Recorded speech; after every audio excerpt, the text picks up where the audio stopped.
Petit, j'ai demandé une fois à ma mère pourquoi sur les publicités on écrivait 99,99 € et pas 100. Elle m'a alors répondu que pour attirer le consommateur, on écrivait un prix qui restait dans la dizaine, restant plus accessible qu'un prix dans la centaine. Après quelques mois, je constatais que cela continuait, je lui ai redemandé pourquoi. M'étonnant que les gens n'aient pas encore compris l'astuce. Elle m'a alors répondu « Je ne sais pas, mais s'il continue, c'est que ça marche ». Et oui, l'homme est influencé par la publicité, mais aussi et surtout par son entourage. Comment donc faire pour prendre une décision en étant sûr de ne pas être mal influencé et en étant sûr qu'elle réussira? Dans la paracha de la semaine, paracha de Shoftim, il est écrit concernant la vérification imposée aux juges avant leur verdict, Vedarashta vechakarta, qui sont deux synonymes du mot vérifier. Les commentateurs expliquent que le mot Vedarashta veut dire la vérification maximale des faits.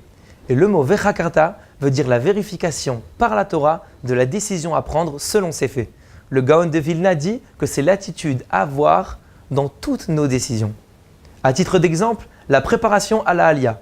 Première étape, Vedarashta, vérification maximale des faits. Vérifier auprès d'amis sur place la validité de nos diplômes, la possibilité d'emploi et surtout la qualité des écoles. Et petit 2, Vechakarta, muni de tous ces renseignements, on va se rendre chez son rav ou le rabbin de sa communauté afin d'évaluer à la lumière de la Torah la pertinence d'une telle décision. Cette attitude doit être la nôtre dans toutes sortes de situations, comme par exemple acheter une maison, une voiture, investir dans une affaire ou bien adopter un comportement ou un système d'éducation.